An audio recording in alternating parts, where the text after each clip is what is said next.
Let's get into it. They're starting to throw stones as expected, so we're gonna move to another part of the camp. All right, we're gonna move to another area. All right.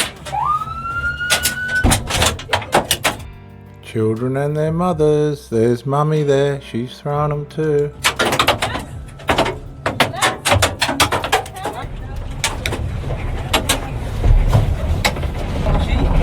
Reintegration has been a real problem. Pauline Hanson now. Senator, good to see you. Let's start with these ISIS brides. Do you buy this argument that Labor's not involved in the mission to bring them home? Not one bit, Danica. What an absolutely farce that is. He couldn't even answer the question. No, I'm going to say my comments, don't know anything about it. Usually if you have nothing to do with it, you'd actually have more to say. He shut it down. He doesn't want to answer any more questions. I don't believe it. Danica, I don't care. I don't want them here. I've got no time for them whatsoever. I don't want their offspring. And the youngest one at 5 years of age, then I asked the question, they are not an Australian citizen. They were born overseas because they started bringing them back in 2019. I think this is the third lot they're bringing in. So at 5 years of age, I don't believe that we should be actually taking them. They're not Australian citizens if they're born overseas.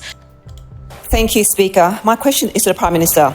Prime Minister, recent media reports state that your government had no involvement in bringing back the ISIS-affiliated group. My community in Fowler, home to large Assyrian, Chaldean and Mandaean and Hasidic communities who were all persecuted and subjected to genocide by the ISIS regime, is rightly terrified. Will your government give my community in Fowler an absolute guarantee that none of the returned ISIS-affiliated women and children will be settled in our community? Call to the Leader of the House. Order, members on my left. Leader of the House has a call. Thanks very much, Mr. Speaker. And I thank the member for Fowler for raising the issue in the House. Those opposite have given the impression in the media they were going to, but once they get in here, appear for some reason unwilling to raise the issue. If I start with this principle, Order. First of all, as the Prime Minister's made clear, there has been no repatriation. So when the question at the end of that for the member for Fowler refers to the government settling people, the government is not settling people.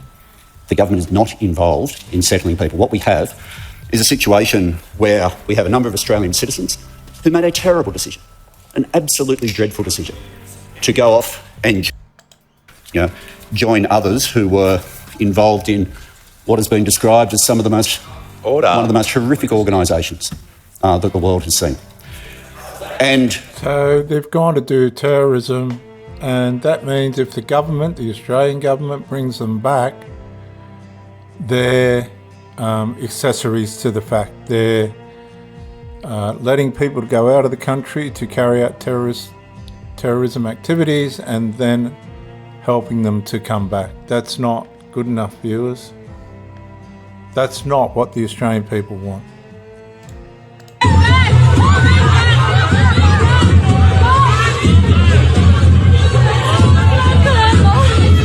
Why is he there? Why is Tony Burke welcoming people from Palestine?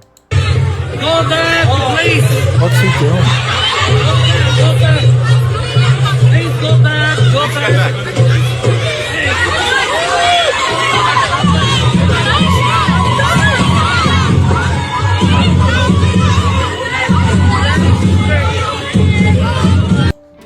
So after fast-tracking some 3,000 visas for Palestinians, Tony Burke disgracefully plays the race card after being caught on film at the airport greeting Gazan refugees. Of course, Gaza is controlled by the terrorist group Hamas. This looks like a blatant exercise in vote harvesting. So perhaps Mr. Burke can explain why he was there, how many Gazans are coming to our country, what security checks are being made, and whether Australians can be confident no supporters of terrorism are coming to our country. Tony Burke needs to stick to his day job. Yeah, and we don't know about security checks, and it's all very wonderful to see families reunited. We all know that everybody would love to get out of that situation and be here. But Australia's taking far more than any other country. Why? And what security checks are in place? Are we vulnerable? Well, we don't know, other than we can only assume this is for blatant domestic purposes. Mr Burke's claims that my legitimate questions are all about the Liberals adding Gazan families to the list after coming after people of Indian and Chinese heritage are absolutely reprehensible. And joining me now is Acting Shadow Home Affairs Minister James Paterson. James, as you heard there, Albanese said these ISIS brides have a right to enter Australia because they're Australian citizens. Do you agree? And did he have other options available to him? Shari, the Prime Minister's responses on this issue have been contemptuous from the very start, and he is now being badly exposed. The truth is that the reports in The Australian and your reports were completely accurate, and he has potentially misled the House there, a very grave offence. And it's also true that the government did assist these people in their return in two respects. In order for those children who were born to Australian parents overseas to come to Australia, they first have to apply for citizenship by descent from the Department of Home Affairs. And once that is granted, they then have to apply for a passport from the Department of Foreign Affairs and Trade. Otherwise, they can't board a plane and they can't enter our country. Clearly, those two things have happened, and therefore the government has assisted their return. But secondly, there was an option available to the government to stop them from returning. The Parliament has given the Executive Government of Australia the power to apply for a temporary exclusion order to prevent an Australian citizen who's travelled overseas to associate with a terrorist organisation from returning to our country. I'd be grateful if you could. So the Minister has said that meeting was to request the government repatriate people from Syria, and that the Minister said no. Was any other means of these people returning to Australia discussed at that meeting, to the best of your recollection, Ms Foster? Sorry, Senator, was any other means of these people returning to Australia discussed? Not to my recollection, no. Right, so it wasn't discussed that Save the Children might facilitate their return instead of repatriation? Not to my memory, Senator, no. And it wasn't discussed that these people may find their own way home without repatriation? Not to my memory, Senator, no. Were any questions asked of how the department would deal with a citizenship by descent application? Senator, I don't recall any detail other than the broad context that Senator Murray has given you. Right. Can you see how deliberately clueless and ignorant these people are? They're just keeping the public in the dark because they know they're doing wrong. So you can't tell me whether or not facilitation of a citizenship by descent application was canvassed in that meeting? Not to my recollection, Senator. Were any obstacles to this cohort returning discussed at the meeting? Not to my knowledge, Senator. Not to my recollection. Right, so Save the Children made their pitch. We think these people should come home. We think the government should repatriate them. Why did the Minister say that the government would not repatriate them? I'd have to take that on notice. I don't know what reason was given. Happily, we don't need to rely on you taking on notice because Ms Foster was there. So Ms Foster, what did the Minister say to Save the Children to explain why the government would not be facilitating repatriation? Well, that might have been terrorism.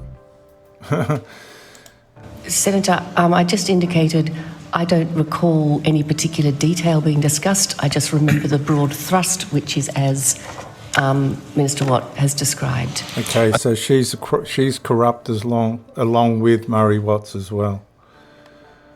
Okay, next. Okay, so here's the next part of the Let's Hide the Bringing Back the Terrorist Brides to Australia Act. And published the original report on the Australian's website. It was a Tuesday during a sitting week, reporting that these ISIS brides will be returning to Australia. The next day, Wednesday the 3rd of September, the Prime Minister was asked about this in question time, and he said those reports are not accurate. What about those reports was not accurate? I would want to take on notice, I haven't gone back a month ago and looked at precisely what was in those reports that was not accurate. So I'd want to do that before answering your question precisely, Senator Paterson. Well, presumably... No, I don't. There's no presumably. I don't presume. He's made a response in the Parliament to... Senator Wong, you don't even know what my presumably applies to. Senator Patterson, you've asked a question. I have not, actually. I have not. I was asking a question and the Minister interrupted me. So, but my... I said, well, presumably, and then I was interrupted. Perhaps let me finish my question, Minister, and then you may understand better rather than speculating about what my question might be. Well, no, Senator Patterson, let's try not to be quite so combative. You don't need to have... The Minister was trying to explain Senator her Cash rationale. and I have been getting along well, so let's not change the tone. Pardon me? So even Senator Cash and I have been getting along well, so let's not change the tone, shall we? Presumably, if the Prime Minister was able to say in question time on the 3rd of September that those reports were not accurate, that sometime prior to the 3rd of September he was briefed on the possible return of ISIS brides to Australia. Is that a reasonable assumption? Everything after presumably is not a question appropriate for the Parliament, so I'm not responding. Is not a question appropriate for the Parliament? Sorry. Everything after presumably is your hypothetical, so I'm not responding to it. Right, well, I'll ask the officials then. How was the Prime Minister able to say in the House of Representatives on Wednesday the 3rd of September that those reports were not accurate if he had not been briefed on the matter? Okay, that's a very good question. I understand your discomfort. No, it's not. I think it's just a sort of a clever way of asking the same question. Thank you, That's Senator all. Wong. It's very kind, but I'd rather just... I wasn't Clever actually... in a catch Clever about can kind of be way, I think. clever can be both ways, but I take it positively. I'm fine with that. But you've asked your primary question asked me to confirm what was wrong with the reports. This is a report from a month ago. I don't recall all that was in that. And to give you a clear response, I have taken that on notice. You're now proceeding to ask a set of questions, assuming a set of knowledge and here at this table of all of the details of that 3rd of September report. We've taken the primary question on notice. Now, you can continue to ask questions, but you would not be surprised, Senator Patterson, if we're likely to say something similar. I don't have the Hansard in front of me from Senate question time that week, but if my memory serves me well, I think similar questions were put to you, Senator Wong, and I think you told the Senate that those reports were not accurate. So how did you know the reports were not accurate? Senator, these are not my estimates. I'm here representing the Prime Minister. Right. So you're not prepared to answer that? No, but no, Senator, please. You know there are... I know you want to make, a thing today. I'm here representing the Prime Minister and this portfolio today. You have plenty of opportunities on Friday. If you wish to come, I'm sure there'll be a big cast of coalition senators there to ask me questions about statements I've made. Again, I'll have to check whether my memory serves me accurately, but if I'm right, I suspect we were asking you those questions in your capacity representing the Prime Minister. Correct. So are you not prepared to answer questions today about statements you have made in the Parliament representing the Prime Minister? No, I am prepared to answer many questions today. I may not be prepared to give you the answers that you want.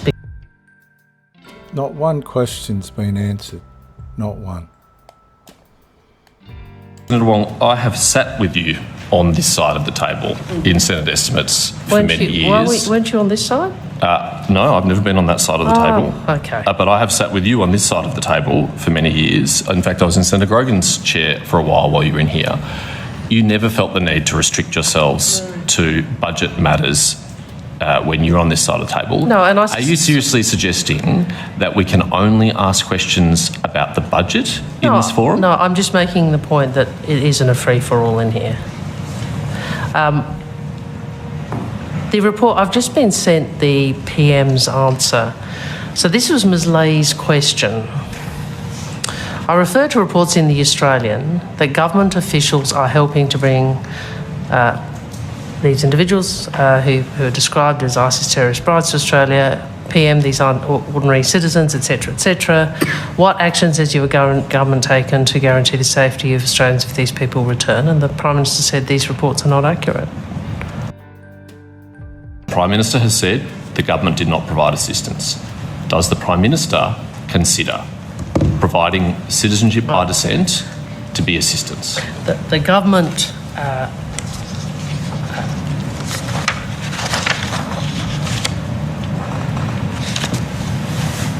Okay, so at this point she's in a corner. The government has been caught. clear that we are not providing assistance to repatriate, and there is no plan to repatriate these individuals. Public servants, officials, acting in accordance with their obligations, I think is a separate matter. Okay. So, does the Prime Minister or the government consider providing a passport to someone overseas to constitute assistance? I'm sorry? Does the government consider providing a passport to someone overseas to be assistance? Again, that's a matter for DFAT. No, I'm asking you about the Prime Minister and the government's view. He's made statements on the public record that the government has not provided assistance. I'm trying to determine what he believes assistance constitutes, and does that include providing a passport? It is. The coalition is demanding clarity over whether so-called ISIS brides have returned to Australia. Live now to our political correspondent Cameron Redden, who's in Canberra. Cam, I see this has been a feature of Senate estimates today. What else do we know about this cohort? Yeah, a reminder for viewers too, Ashley, this cohort is a group of people, predominantly they are women, many in some cases Australian citizens who left Australia to go to Syria, often accompanying ISIS fighters or individuals who ended up fighting alongside ISIS and have been there for some time. The estimate was that around 40 Australians had been there. It's been reported though in recent weeks that a small group, as many as 6, had then smuggled themselves out of Syria and made their way back to Australia. That hasn't been confirmed publicly by authority. And just let me say, the probable reason for this is their husbands have been killed. It has been, though, reported in the media. The coalition's been attempting throughout the course of today, over several hours of questioning of the Prime Minister and Cabinet Department, to try and determine, first of all, whether these individuals have now arrived on Australian soil, and in particular, exactly how many, if so, it's been known have returned to Australia. We can show you some of this questioning. Much of it didn't get much further than being taken on notice by the Foreign Minister. How many of the ISIS brides are now in Australia? We would not provide commentary on individual cases. I'm merely asking for a number. I understand the question, Senator. I would just say that we wouldn't provide details on individual cases. Senator Wong, is the Prime Minister aware of how many ISIS brides are now in Australia? I will take that on notice. Is the Prime Minister aware if the ISIS brides and their children are now back in Australia? It is well known that there are individuals who are seeking to return to Australia. Obviously, there are community and some third parties who have been advocating for these people. Agencies are aware of who the persons of interest are, and agencies are satisfied that they're prepared if any of these find their way home. That's just corruption. That questioning ongoing in Senate estimates at the moment. The Prime Minister was asked about this at a press conference in Canberra yesterday. While not explicitly confirming that some people had made it home, he did make this observation that the government, in his view, has had no role in assisting any of those so-called ISIS brides in returning to Australia. Australia did not provide assistance. The Australian citizens, of course, have the right to enter Australia. That's what occurred. Even if they've been helping terrorism, even if they've been assisting terrorists, mate. That's not a Prime Minister. That is a weak political career activist that's found his way into being the Prime Minister, and our country is in a very bad way. We've supported the Palestine thing. He's done nothing about protecting the Israeli people. He's tried to do the Palestine state gig, which made a complete mockery of our country, the majority of which did not want anything to do with it. He's a career political activist that's found his way into being the Prime Minister, and it's a disgrace. Ashley, we can expect a great focus on this throughout the course of the week from the Coalition in that first Senate estimate since the election. The Home Affairs Department up tomorrow and DFA. So there you go. It's a joke. It's never going to get any better. Terrorism's going to run wild in Australia, in cell domestic groups. People will explode. It's part of their culture. My background's from the Middle East and Aboriginal as well. People don't understand that trying to integrate these people's almost as easy as getting a peace deal. And let's see how well that works out. It's not going to work out. What do you think? Is this government corruption supporting people that support terrorism or not? I'll leave that decision up to you.